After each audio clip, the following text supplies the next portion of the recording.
सच्चा बादशाह, भगवान, ईश्वर, परवरदिगार, रब, लॉर्ड, खुदा कौन है? आप हैं। ये भूल मत कर दीजिएगा कि परम सत्य को अपने से बाहर स्थापित कर दें।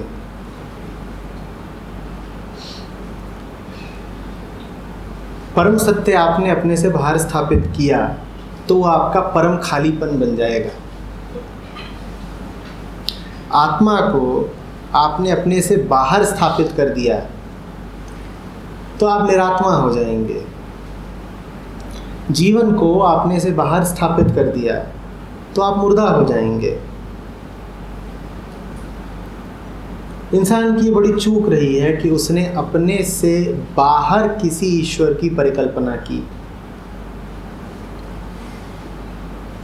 आप देख रहे हैं कितनी बड़ी चूक है। आपने ये कह दिया कि कोई छोटी मोटी चीज़ नहीं, जो सबसे बड़ा है वही कहाँ है? मुझसे बाहर है। यदि जो सबसे बड़ा, सबसे कीमती, सबसे विशाल, सबसे प्रेमपूर्ण, सबसे सच्चा है वो आपसे बाहर है तो आप क्या हुए? छोटे, नकली, झूठे, अप्रेमपूर्ण। अब आदमी का पूरा जीवन इस खालीपन में बीतता है।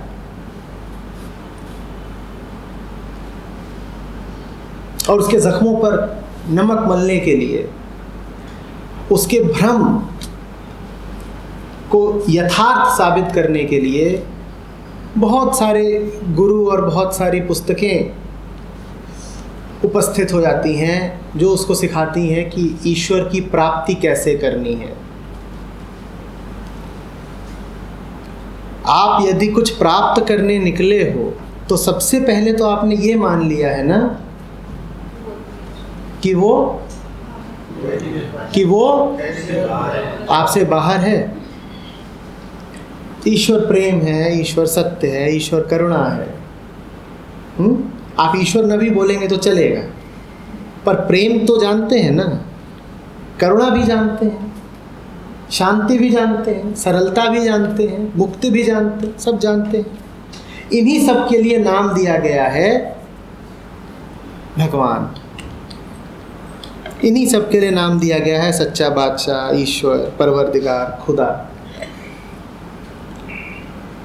और आप इन्हें खोजने चल देते हैं। खोजने के लिए पहला कदम उठाने से भी पहले आप अपने ऊपर ये तोहमत लगा देते हैं कि आपने प्रेम खो दिया, करुणा खो दी, सत्य खो दिया, मुक्ति खो दी। ये क्या इल्ज़ाम लगा दिया आपने अपने ऊपर? और इससे आप कभी बरी भी नहीं हो पाते। जब तक खोज रहे हैं तब तक इस इल्ज़ाम से बरी भी नहीं हो पाएंगे। और जो आपको खोजने के लिए प्रेरित करते रहते हैं उनसे पूछिए कि यदि सत्य मुझसे बाहर है तो मैं तो हुआ फिर असत्य, और असत्य क्या सत्य को खोज सकता है? तो यदि सत्य मुझसे बाहर है तो फिर साथ ही साथ ये भी सिद्ध हो गया कि सदा बाहर ही रहेगा। पर वो कहते हैं ना, तुम तो हो इंसान और तुम्हें पाना है भगवान। भाई ये हो कैसे पाएगा? पर ये हम पूछते नहीं। भगवान की तलाश आध्यात्मिकता में तो आत्मज्ञान की तलाश या मोक्ष या मुक्ति या निर्वाण की तलाश के रूप में सामने आती है। संसार में वही तलाश दूसरे रूपों में सामने आती है। ये जो इंसान ने पहली गलती करी है, सत्य को अपने से बाहर बैठा करके, उसके दो तरह के प्रभाव हैं। मैंने कहा आध्यात्मिकता में वो तलाश किस रूप में सामने आती है कि मुझे क्या चाहिए? मोक्ष चाहिए, मुक्ति चाहिए, परमात्मा चाहिए। और सांसारिकता में वो किस रूप में सामने आती है कि मुझे पैसा चाहिए, गाड़ी चाहिए, प्रसिद्धि चाहिए। वास्तव में ये दोनों ही बीमारियां एक मूल गलती का नतीजा है। आप किसी को कुछ भी खोजता पाएं, चाहे वो परमात्मा खोज रहा हो या प्रतिष्ठा, दोनों में एक चीज तो साझी है, क्या? दोनों खोज रहे हैं। और खोजने की शुरुआत उस दिन हुई थी जिस दिन आपसे कहा गया था कि कोई है ईश्वर जिसने आपको रचा और वो आपसे अलग बैठा इस दुनिया का नियंता है। वो कहीं और वास करता है और उससे मिलने के लिए आपको कुछ साधना, कुछ प्रयत्न करने पड़ेंगे, तब जाकर के उससे कहीं मृत्युपरांत मुलाकात हो पाएगी। यही कहा गया है ना? स्वर्ग में और तमाम नाम है, यहाँ वहाँ, आदमी की कल्पना का कोई ठिकाना नहीं। When you are alive, you are not able to get. When you die, after that you want to get. हाँ। तो आदमी फिर इतना इंतजार भी नहीं करता है कि मरने के बाद ही क्यों पाऊं। जब ये बेचैनी पड़ी ही हुई है कि अभी है नहीं और पाना है, तो मरने का इंतजार नहीं करता, वो जीवन भर पाने की चेष्टा करता है। दो गाड़ियां हैं, जो तीसरी गाड़ी चाहिए, आपको पता है ना, आप गाड़ी नहीं खरीद रहे हो, आप परमात्मा खरीदने निकले हो। क्योंकि गाड़ी से भी अपेक्षा आपकी वही है कि शांति मिल जाएगी, जो परमात्मा से अपेक्षा है कि शांति दे देगा। इंसान की जो भी तलाश है वो मूलतः है तो तलाश ही ना। वाजिब होगा कि ये पूछे हम कि हमें तलाशना किसने सिखाया? अस्तित्व में कुछ और नहीं है जो तलाशता हो, इंसान तलाशता है। पेड़ पौधे, पशु पक्षी या तो ये तलाशते नहीं, या तलाशते भी हैं तो सिर्फ अपनी शारीरिक ज़रूरतें। खाना तलाश लेंगे, साथी तलाश लेंगे। इंसान अकेला है जो चैन तलाशता है। हमें ये सिखाया किसने कि चैन हमसे बाहर की कोई शय है। वही हमारी प्रथम गलती है। तो मैंने इस प्रश्न के उत्तर में आपसे कहा था कि भगवान कहिए कि परवरदिगार कहिए, वो आप ही हैं। और ये बात मैं कोई आपको खुश करने, बहलाने के लिए नहीं कह रहा हूँ, वो आप ही हैं। आपको यदि आज अपने आप में तमाम विकार और बुराइयां दिखाई देते हैं, तो वो ये नहीं सिद्ध करते कि आप सत्य नहीं हैं।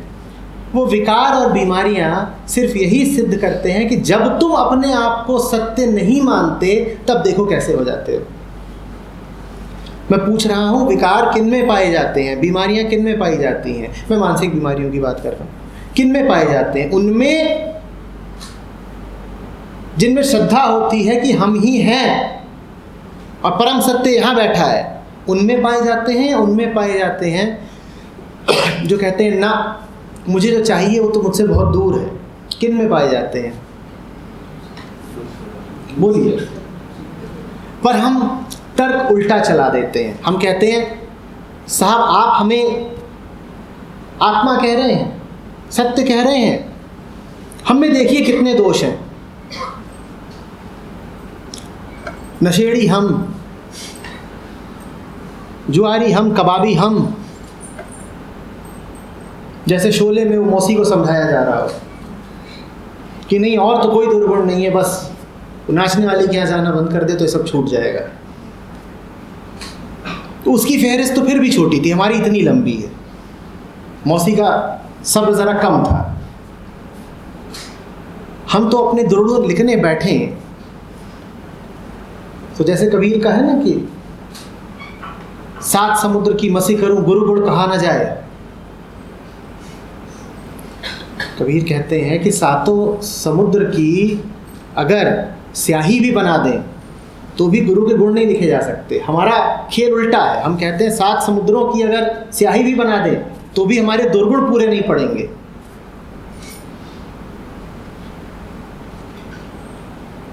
ये दुर्गुण मूलतः आए कहाँ से? दुर्गुणों में पहला दुर्गुण है भय, अपूर्णता। वो आया कहाँ से? वो इसी भाव से तो आया ना कि मुझ में कुछ खोट है, कमी है।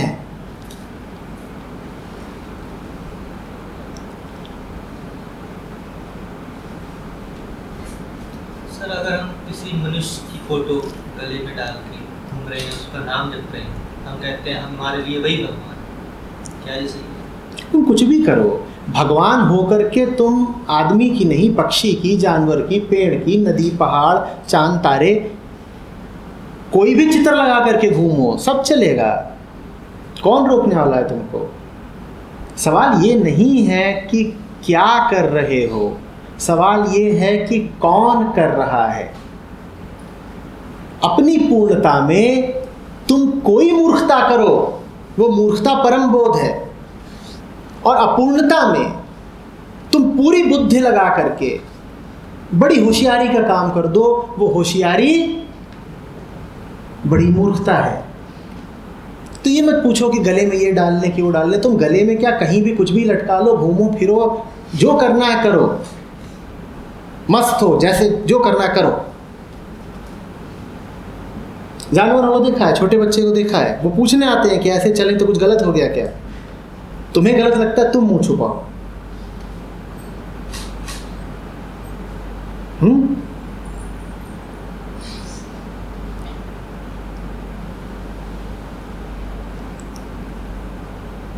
किसी पेड़ ने कभी माफी मांगी है क्या कि मुझ में कांटे हैं? कोई जानवर कभी शर्मसार हुआ है कि मैं नंगा हूं? कोई पक्षी तुमसे अनुमति मांगने आया है कि गीत गाऊं? कौवा भी नहीं मांगता अनुमति, उसका तो गीत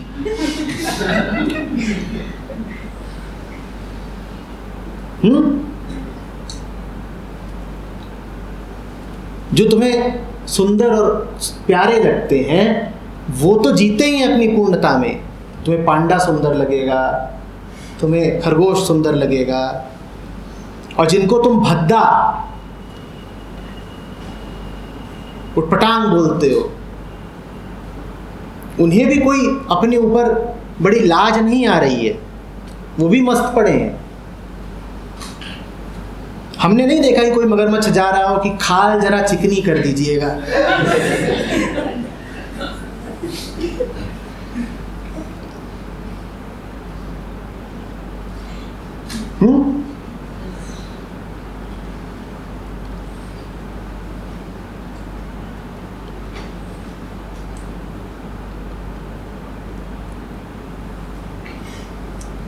जो करना है करो, और किसी के बाप से मत डरो। लेकिन डर से मत करना, खालीपन से मत करना, दूसरों को दिखाने के लिए मत करना, आत्मनिष्ठ होके करना।